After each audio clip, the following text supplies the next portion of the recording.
I think we erred in the Cold War because India, given its post-colonial anger at the West and Britain, it's got over that now. I think a lot of people in India realize that the British gave them a uniform language and some institutions that were very valuable. For much of the past 70 years, America aligned with Pakistan, while India, despite being the world's largest democracy, maintained closer ties with the Soviet Union.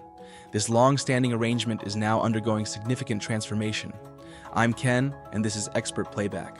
Today we examine how India is becoming America's critical partner against China, and why Davis Hanson says we bet on the wrong horse for decades. India drifted into the orbit of the Soviet Union, even though it was still a democracy. And we backed Pakistan and its illiberal government. During the Cold War, U.S. strategic calculus prioritized Pakistan as a bulwark against Soviet expansion in South Asia. This alignment, while strategically motivated at the time, overlooked fundamental differences between the two nations. We have more immigrants from India than we do Pakistan.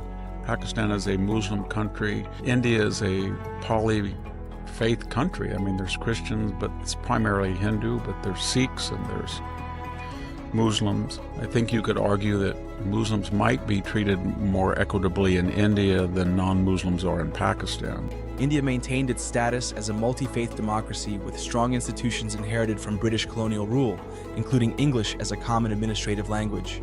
Pakistan, by contrast, followed a different political trajectory. Recent military confrontations between the two nations have demonstrated significant shifts in regional power dynamics, and these encounters have revealed a clear military superiority on India's part.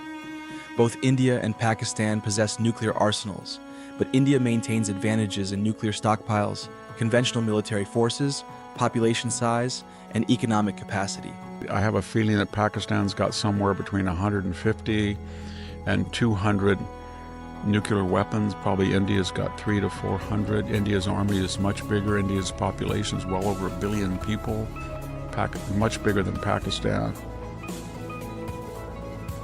Recent reports suggest India targeted Pakistan's nuclear storage sites. These developments signal a potential shift in the regional deterrence paradigm, with implications for China's strategic calculations in South Asia.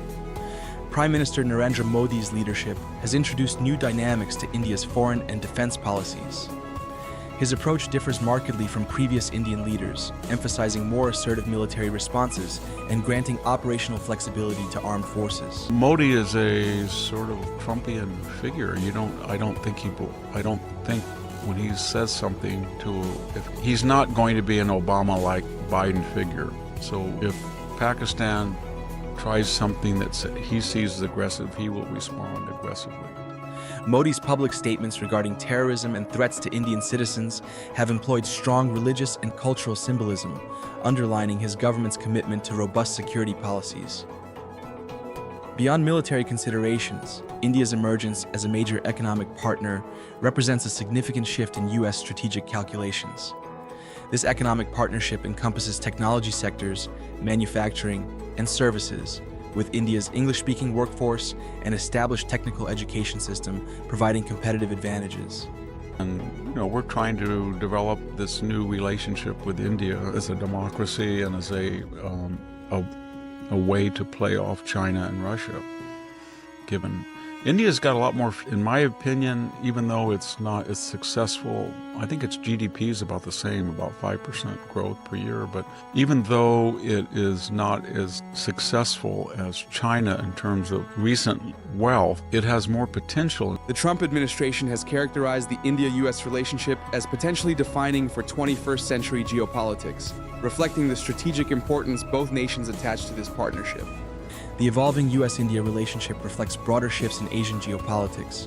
As China's influence continues to expand, American policymakers increasingly view India as a critical partner in maintaining regional balance. Modi is now a big ally of the Trump administration. We're drifting closer to India than we are Pakistan. So we're in a transition. India's democratic institutions, growing economy, and strategic location position it as a natural counterweight to Chinese influence.